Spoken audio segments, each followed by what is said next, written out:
दूसरा तरीका जो ईज माई ट्रिप कंपनी ने अपनाया था, अगर आप ईज माई ट्रिप के को फाउंडर का इंटरव्यू देखोगे तो उन्होंने एक बड़ी अच्छी स्ट्रैटेजी बनाई थी। उस स्ट्रैटेजी के अंदर क्या था कि उन्होंने कहा था कि हम लोग ना मार्जिन नहीं रखते थे शुरू में। अभी तो मैंने देखा उनकी वेबसाइट के ऊपर मार्जिन वगैरह अच्छा खासा रखा।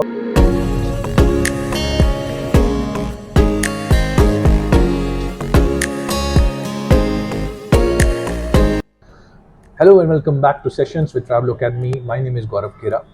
आज का हमारा टॉपिक है और हम लोग कोशिश करेंगे बिल्कुल उसको क्रिस्प रखें ताकि आप मैक्सिमम इन्फॉर्मेशन इसमें ले लो कि क्या सीक्रेट्स हैं, किस तरीके से एक ट्रैवल एजेंसी जो है अपना प्रॉफिट कमाती है, कैसे मार्जिन निकालती है।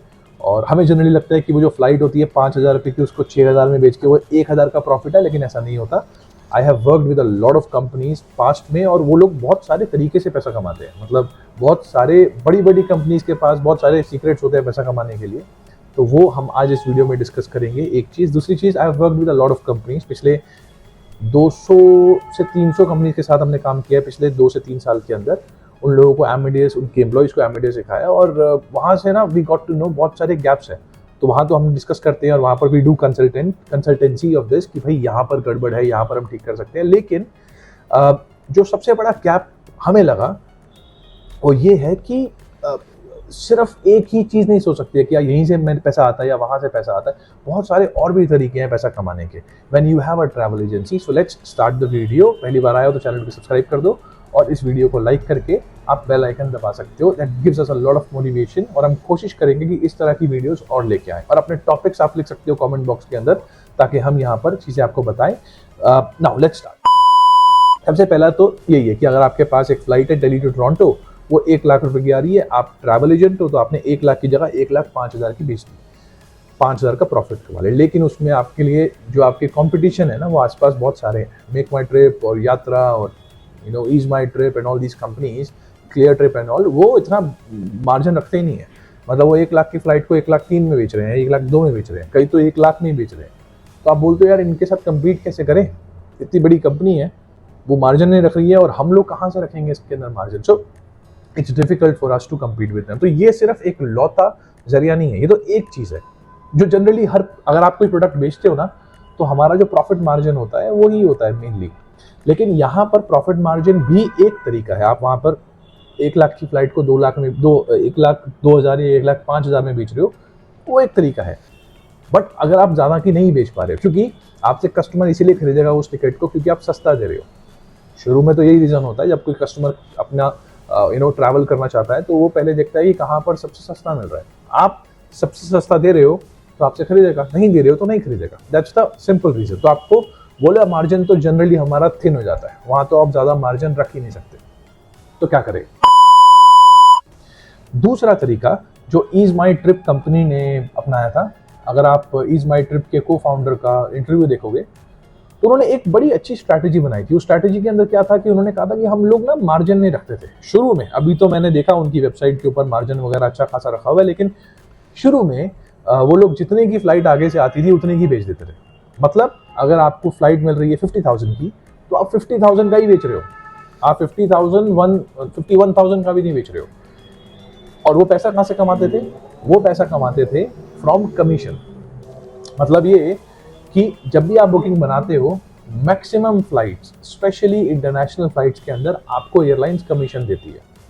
और बहुत सारे ट्रैवल एजेंट्स को ये पता ही नहीं होता कि हमको कमीशन मिल रही है। वो जिससे टिकट इशू करवा रहे होते हैं वो टिकट इशू करके दे देते हैं, लेकिन उनको पता नहीं होता कि इसके ऊपर कमीशन भी है जो आपका इशुएंस वाला उसको क्लेम कर सकता है। लेकिन कोई भी इशुएंस वाला ऐसा नहीं है अगर आप उससे मांगोगे और वो आपको नहीं देगा। आपको जस्ट पूछना है उनसे कि भाई आप मुझे बता दो जिससे आप टिकट इशू करा रहे हो कि कौन सी डेस्टिनेशन पे कौन सी फ्लाइट है जो है मुझे कमीशन देती है। और ये कमीशन 2% से लेकर के 7-8%, 9% तक जाती है। तो आप अगर मान लो कि 1 लाख की फ्लाइट है, और याद रखना कि कमीशन बेस फेयर पे मिलती है, तो 1 लाख की फ्लाइट है और कमीशन उसके ऊपर 60, लेट्स से आपका जो बेस फेयर है वो 70,000 है, बाकी 30,000 जो है वो टैक्सेस है। तो वो 70,000 पे अगर आपको 5% की कमीशन मिल रही है तो 3500 तो आपको यहीं से मिल रहे हैं। और उसके ऊपर से अगर आप अपना मार्जिन नहीं भी रखोगे, वो 1 लाख की फ्लाइट को आप 1 लाख में भी बेच दोगे तो भी आपका 3500 का प्रॉफिट है।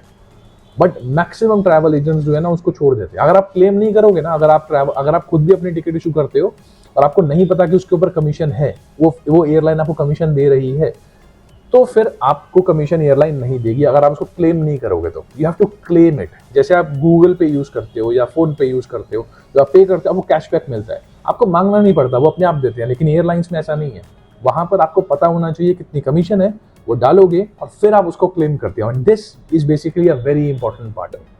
जहां से हमारा ऑस्ट्रेलिया न्यूजीलैंड की तरफ अगर आप बिजनेस करते हो तो वहां तो बहुत सारे एयरलाइंस बहुत ज्यादा कमीशन देती हैं, और वहां का तो काम ही इस तरीके से चलता है, वो कमीशन ज्यादा रखते हैं और मार्कअप कम रखते हैं।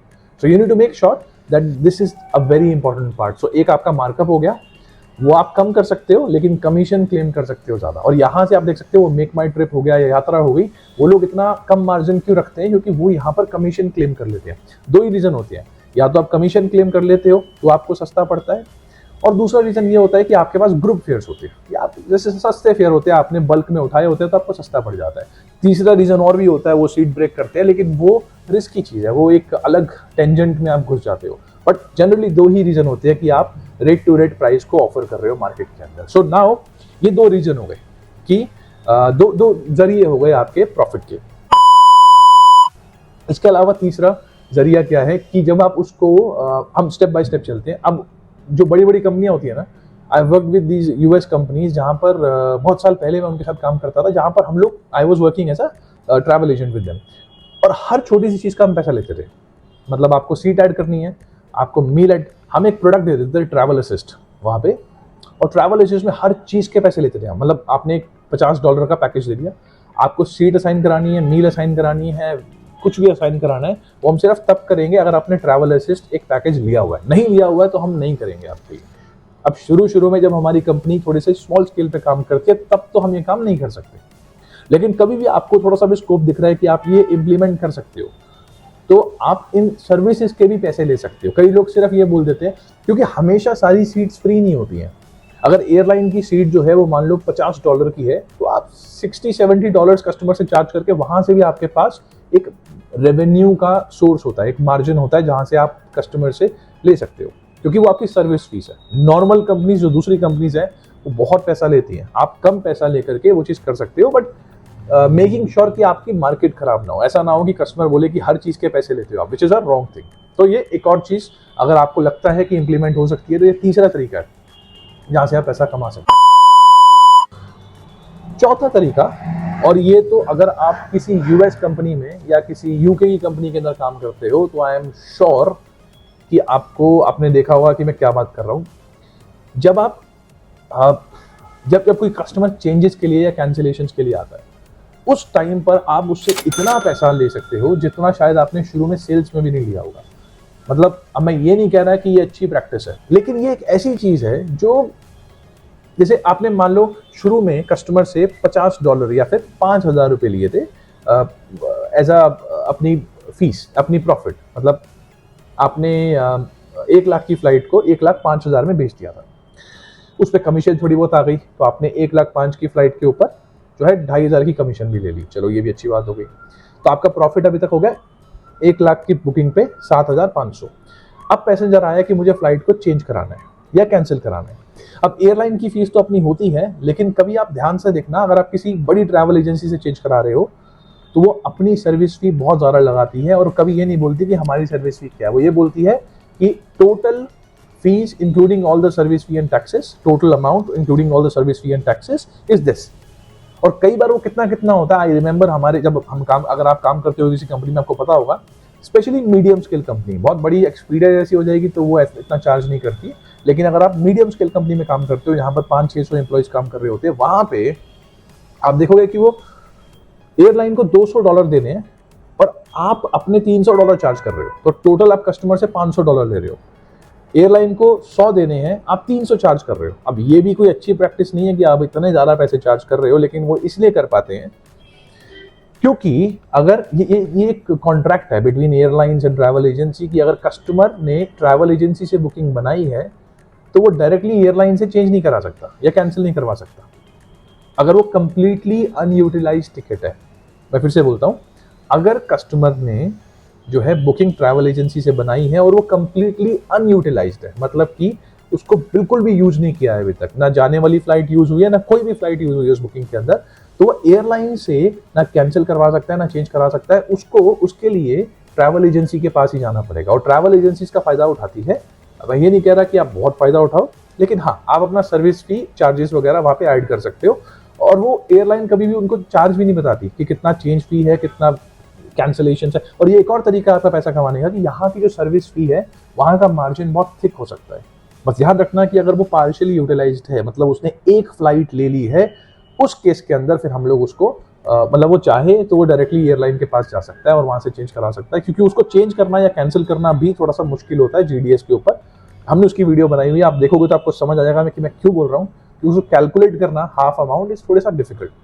तो तीसरा रीजन, जो तीसरा तरीका है आपका, वो था कि आप सर्विस फी से पैसा ले रहे हो। और चौथा रीजन है, चौथा तरीका जो है, चौथा जरिया जो है, सोर्स जो है हमारा इनकम का, वो ये है कि आप कैंसिलेशन फी या चेंज फी या वॉइडिंग फी, अब वॉइड तो फ्री में होता है, लेकिन कई लोग वॉइड के बहुत सारे पैसे ले लेते हैं पैसेंजर से। कई लोग तो, ये एक और रीजन है, लेकिन इसको एक और मतलब एक और सोर्स है, लेकिन मैं आपको ये बोलूंगा नहीं, I will not add this in a source, लेकिन कई companies that I have worked with, वो शेड्यूल चेंज के अंदर, मतलब इनवॉलंटरी शेड्यूल चेंज, एयरलाइन ने टाइम चेंज करा है और वो लोग पैसे कस्टमर से चार्ज करते थे अगर हम उनको ऑप्शन देते हो, which is not a good thing. और ये तो साइंस भी नहीं बनता कि एयरलाइन ने टाइम चेंज किया, एयरलाइन ने फ्लाइट कैंसिल करी, और हम कस्टमर को नया ऑप्शन देने के लिए भी पैसे ले रहे हैं। मतलब वो क्या करते थे, वो लोग पहला ऑप्शन फ्री में देते थे और वो बोलते थे अगर आपको ये ऑप्शन पसंद ना आए और आप चाहते हो कि हम और ऑप्शन ढूंढे आपके लिए, तो आपको हमें पे करना पड़ेगा। So that was another way of earning. ये एक यूरोपियन ट्रैवल एजेंसी थी, बहुत बड़ी लीडिंग एजेंसी है, आज भी है, और this is how they use to earn. तो ये 4 तरीके हैं आप किस तरीके से पैसा कमा सकते हो। एक और तरीका जो जहां तक मुझे अभी याद आ रहा है, वो ये है कि जो टिकट नॉन रिफंडेबल होते हैं, जिन टिकट्स के ऊपर आपको लगता है कि ठीक है यार कोई पैसा नहीं मिल रहा है, उन टिकट्स के ऊपर भी कुछ टैक्सेस होते हैं। मतलब अगर मैं जीडीएस की बात करूं, एमएडीएस में आप लोग टैक्सेस का ब्रेकअप देख सकते हो कि बेस फेयर कितना है, टोटल प्राइस कितना है, ब्रेकअप कितना है। जो टैक्सेस का ब्रेकअप है वहां पर आप देखोगे, मैं मान के चल रहा हूं कि टिकट नॉन रिफंडेबल है, एयरलाइन कोई पैसा वापस नहीं करेगी आपको। एयरलाइन ने हमको भी बोल दिया, कस्टमर भी एयरलाइन को कॉल करेगा, तब भी एयरलाइन यही बोलेगी कि sorry, ticket is non refundable, we can't refund you anything. और एयरलाइन कभी ट्रैवल एजेंसी को ये नहीं बताती है कि इसके अंदर कुछ रिफंडेबल टैक्सेस हैं, और दुनिया में कोई ऐसी टिकट नहीं है जो कंप्लीटली नॉन रिफंडेबल है। आपको हमेशा कुछ ना कुछ उसके अंदर से रिफंड मिलता है, लेकिन कभी भी आपको एयरलाइन नहीं बताएगी। उसमें से वाईक्यू और वाईआर ऐसे 2 टैक्स होते हैं, फ्यूल सरचार्ज और इंश्योरेंस सरचार्ज। ये दोनों पैसे प्लस बेस फेयर, ये तीनों चीजें एयरलाइन को जाती है। इसके अलावा कुछ 1-2 छोटे मोटे और टैक्स हो सकते हैं depending on different airlines, but generally YQ, YR and base fare 3 ऐसी चीजें होती हैं जो कि सीधा एयरलाइन को जाती है। तो ये तो कभी रिफंड नहीं मिलेगा आपको, लेकिन इसके अलावा जितनी भी चीजें हैं, जितने भी टैक्सेस हैं, वो सारे टैक्सेस को क्लेम कर सकते हो, और वो सारे टैक्सेस आपका रेवेन्यू है। और मैक्सिमम ट्रैवल एजेंसी वो पैसा कस्टमर को नहीं देती, वो पैसा ट्रैवल एजेंसीज के अकाउंट में जाता है। और मैं बता रहा हूं आपको बड़ी कंपनीज के बारे में। अगर आप चाहते हो अच्छी प्रैक्टिस चलाना, तो आप ऐसा कर सकते हो कि पैसेंजर को वो पैसा रिफंड कर सकते हो बाय चार्जिंग सम अमाउंट। एक ट्रैवल एजेंसी थी, I remember, I worked with them, वो कुछ अमाउंट ले लेते थे। मतलब वो कहते थे कि 20-30% जो भी रिफंड आएगा उसका हम रख लेंगे, क्योंकि देखो यहाँ पर आप ज्यादा मार्जिन नहीं रख सकते। अगर आपकी 10,000 का टैक्स रिफंड आ रहा है, तो आप उसमें से 2-3 हज़ार रुपये रखोगे बस, या 1,000 रुपये रखोगे बस, बाकी आप वापस कर दोगे। But I have not seen anybody, maximum travel agency keeps it with them. और पैसेंजर कभी, क्योंकि ये वो टैक्सेस है जो पैसेंजर ने दिए होते हैं एयरपोर्ट यूज करने के लिए, और आप एयरपोर्ट यूज नहीं किया, आपने कैंसिल करवा लिया, आप नहीं गए वहां पे। तो अगर आप नहीं गए तो एयरपोर्ट या गवर्नमेंट को जो आपने टैक्स दिए हुए हैं वो गवर्नमेंट लेती नहीं है, तो वो पैसा एयरलाइन के पास रह जाता है। एयरलाइन उसमें से अपना फ्यूल और इंश्योरेंस का पैसा वापस नहीं करती, वो कहती है वो मेरा पैसा है, चाहे वो टैक्स के अंडर है, लेकिन वो हमारा पैसा है। बट बाकी पैसा अगर आप एयरलाइन से नहीं मांगोगे तो वो रख लेगी, उसका रेवेन्यू है। आप मांगोगे तो आपका रेवेन्यू है, आगे कस्टमर को दोगे तो वापस चला जाएगा। सो आपके लिए दोनों तरीके से फायदेमंद है। वो आपको खुद सोचना है कि आप अपने अकाउंट में डालना चाहते हो या फिर आप कस्टमर को वापस करना चाहते हो, कुछ अमाउंट और कुछ रखना चाहते हो। दोनों केसेस में आपको मॉनेटरी और लॉन्जिविटी में फायदा होगा कि कोई ऐसा कंपनी भी है, कस्टमर सोचेगा कि जो नॉन रिफंडेबल टिकट में भी मुझे रिफंड निकाल करके दे रही है। So that is a win win situation for us, right. So this is how you can earn. और इसके अलावा भी अगर आपके दिमाग में कोई भी रेवेन्यू का सोर्स आ रहा है, I will be sharing it with you अगर मेरे दिमाग में कुछ ऐसा आता है।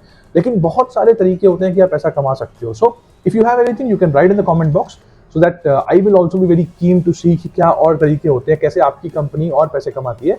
I am not talking about the other part कि आप कोई थोड़ा सा 2 नंबर वाली चीज़ के बारे में बताओ, बट सही तरीके से किस तरीके से कोई भी कंपनी जो है वो पैसा कमाती है। I would be really interested to know in the comment box. Thank you so much for watching this video. अगर आपको ये वीडियो पसंद आई, आप इसको लाइक कर सकते हैं, चैनल को सब्सक्राइब कर सकते हैं, and I will see you in the next one. Till then, bye bye.